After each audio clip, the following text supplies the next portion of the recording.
Friend પરસ બરસ લગાવીને મજા જ આવી જાય બરાબર. પણ વચ્ચે આ પહેલાં આવીને ત્યારે 12 મહિના રીંગણા ખાતા હતા. એના પછીનું રહસ્ય કેવું થઈ ગયું.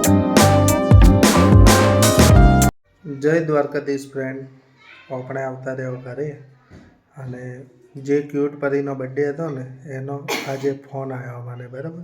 મને તો નહીં આવ્યો, આને ફોન આવ્યો. હંસો કીધી હતી ઘરે આવો મારા, ઘરે આવો, કાકા ને કાકી ઘરે આવી જાઓ. બીજો શું કીધી હતી?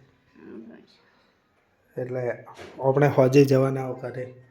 કાલે તો ક્યુટ પરી આવી હતી બરાબર, પણ બપોરે આવીને બસ હોજે તો લગભગ સેટ નહોતું થયું. અને અમારા પ્રવીણભાઈએ બેલ ડીશ આવતા નહીં બરાબર. અને આજે છે રવિવાર એટલે આપણે બહારનું તો ઓછું ખાવાનું કરી નાખ્યું બરાબર. અને આપણે ગાડી આવતી રહી ઘરે, ગાડીની સાફ સફાઈ કરવાની, મસ્ત ચકાચક કરી મૂકી દેવાની. અને અરવિંદભાઈ અમારે જમીન જતા રહે પહેલાં એટલે હવે અમારે જમવાનું હોય એટલે જમી અને આજ છે ખબર તમારા બ્લોગમાં શું બતાવીશ ખબર નહીં, પણ કોક થશે એમ નવું બરાબર. તો હા આજ કે મારે કપડાં લેવા જવાનું, કપડાં લેવા જવાનું હોય ફ્રેન્ડ. તો ફ્રેન્ડ જમી લઈએ એડો. તો ફ્રેન્ડ આજે જમવામાં છે સોયાબીન વડીની શાક ને બાજરીના રોટલા બરાબર. અને ખરેખરમાં ફ્રેન્ડ આવા એમ સોયાબીન વડી દાળ આવી વસ્તુ જ ભાવે, લીલા શાકભાજી ઓછા ભાવે. અને ખાલી રીંગણા આજ ખાવાની ઈચ્છા છે. મોઢા પાણી આવી ગયું, રીંગણાનું નામ પાપડી. એટલે દાળ ને એવું ખૂબ ભાવે, દાળ બાટી ખૂબ ભાવે. અને ફ્રેન્ડ પરસ બરસ લગાવીને ચ જાયેલા અત્યારે તો ફ્રેન્ડ આજે તો દેખો પરસ બરસ ભરી અને જઈ રહ્યા હે પોતે ખરીદી કરવા માટે. કેટલી ખરીદી કરીને આવીશ એવું કોઈ નક્કી ના હોય, અંદાજે જો ગમે તો લે ને, ના ગમે તેમ ના અમે પાછા આવતા રહો. અચ્છા તમને ખબર હે ના ગમે વસ્તુ ના લઈએ, ભલે પછી 10 દુકાને ફરવું પડે. શું વાત હે. ચલો ફ્રેન્ડ આપણે આવતા રહ્યો ઘરે બરાબર. અને કાલ તમને ને મસ્ત વસ્તુ જોવા મળશે ખબર હે, કેમ કે અમે કાલ બેસી જાય એટલે અમે એક જગ્યાએ દર્શન કરવા જવાના. પહેલાં ગયા હતા પણ બરાબર અમને વ્લોગ બનાવતો નહોતું આવડતું એટલે જેમ તેમ રસ્તાના વચોવચના બધા લઈ લીધા હતા. એમ તો એમ મન ઓછું પણ 100 વ્લોગ પૂરા કર્યા ને એટલે હવે થોડું એમ મન થોડું શીખવું હોય એમ. અને આ દેખો અમારા પંડ્યા મેડમ बैठा है बेटा.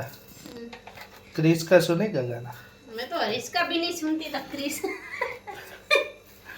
भाई आबू है અને અમાર અરવિંદ હે ને રાતે મેરી બિસ્કિટ લઈને આવ્યો હતો પણ હવે હું ખાઈ ગયો બરાબર. હવે અરવિંદ આવશે ને એટલે આપણે એમ જ કહેવું, અરવિંદ એમ જ કહે છે મેરી બિસ્કિટ ખાઈ ગયો, પણ હમણાં એમ જ કહેવાનું મેં નહીં ખાધું. ફ્રેન્ડ દેખો આપણે આજે જમવામાં છે રીંગણાનું શાક બરાબર. અને રીંગણા ઓલમોસ્ટ મારા ફેવરેટ છે બરાબર. અને એમ ખૂબ જ ફેવરેટ છે, બચપનથી એવું હોય બરાબર. અને શિયાળામાં તો રીંગણા ખાવાની મજા જ આવી જાય બરાબર. પણ વચ્ચે આ પહેલાં આવીને ત્યારે 12 મહિના રીંગણા ખાતા હતા. એના પછીનું રહસ્ય કેવું થઈ ગયું હતું ખબર? પછી શું થયું હતું શું યાદ લે? રીંગણા છોડ્યા હતા. છોડ્યા કેમ તો યાદ નહીં. અચ્છા એ તો ચાલશે, પણ કેટલા વર્ષ છોડ્યા હતા? 6 વર્ષ. હમણાં તો ખાધા 1.5-2 વર્ષ છોડ્યા હતા. છોડ્યા કેમ હતા? એ તો કોમથી છોડ્યા હતા. મારા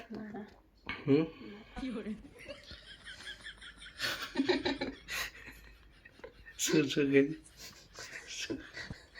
મને આ તો બતાવો મતલબ દેશી ડુંગળી પડી. બોલો હવે યાદ આવી ગયું ફ્રેન્ડ. મેં 2-2.5 વર્ષ રીંગણા છોડી નાખ્યા હતા, પછી પાછા પકડી લીધા. રીંગણા વગર પણ ન ચાલે બરાબર. તો કોને રીંગણા ફેવરેટ છે કોમેન્ટ કરજો. મારા તો ઓલમોસ્ટ ફેવરેટ છે. અને એમાં જે ભરેલા રીંગણા રહ્યા ને મજા જ આવી જાય. તો ફ્રેન્ડ જમી લઈએ અને પાસે જઈએ. બજારમાં તો આજ કેન્સલ થયું કેમ કે આજ રવિવાર એટલે વહેલા બધા જતા રહ્યા છે એટલે. તો ફ્રેન્ડ જમી લઈએ. દેખો ભાઈ અરવિંદ ભાઈ આવી ગયા હે.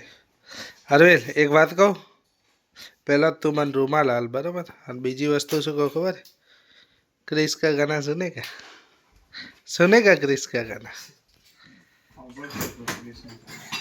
તો ફ્રેન્ડ હવે જમી લીધું હે અને હવે આવે છે ઊંઘ બરાબર.